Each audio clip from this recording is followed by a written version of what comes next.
Hello, I'm Michael Margolis. I'm a biological dentist in Mesa, Arizona. And I'm here to talk to you about zirconium oxide implants. Yesterday I saw a patient who had 4 titanium implants that all had to be removed because his body rejected every one of them.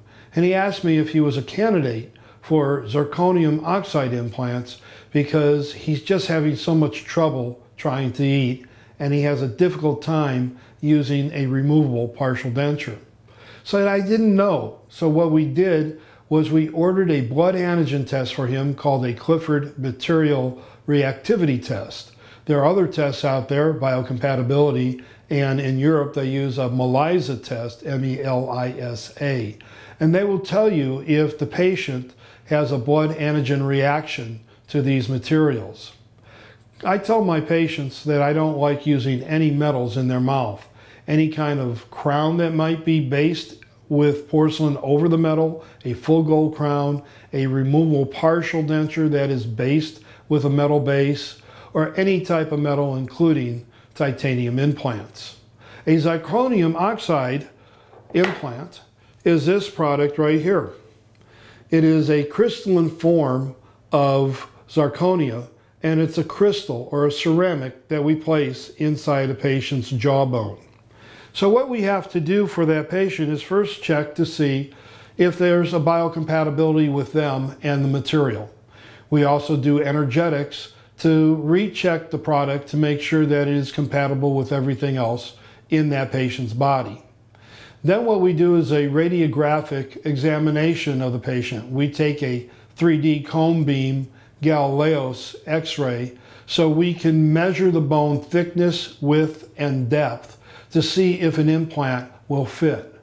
We also take study models to make sure that an implant could be properly orientated according to the X-rays so it can be placed safely and soundly in the patient's jawbone.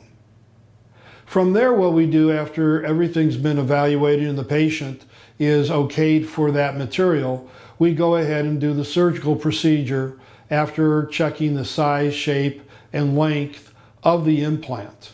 And then, of course, we plan the surgery out with a surgical model that will guide us to place the implant. Multiple X-rays, which are digital in our practice, are taken to make sure the orientation of the implant is in accordance to the teeth around them and the sinus and or the nerve in the lower jaw. And then we place the implant in steps, increasing the depth and the size and width of the hole that the implant is going to be placed in, going from a smaller size to the size that the implant will be. Once it's determined that it's safe and everything is placed properly, we will take what is called a protein-rich fibrogen that we have drawn the blood from the patient prior to the surgery, and we'll spin it in a centrifuge which will separate the blood from the plasma and the fibrogen.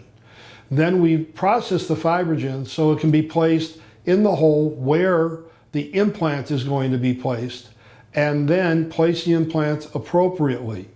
This will squeeze the fibrogen between the implant and the bone and take up any space that might be void alongside of it. Then what we do is we place a protective splint over the implant for a period to 3 to 6 months, depending upon if it's the lower jaw, 3 months, that's when we can place the crown, or the upper jaw, 6 months, which takes longer than the lower jaw. Then we place that crown. The whole process depends upon the individual patient. We will sit down with you, review the findings of what your overall health is, your biocompatibility to materials, and your overall oral health to make sure that this is going to be a good move for you and fit your needs.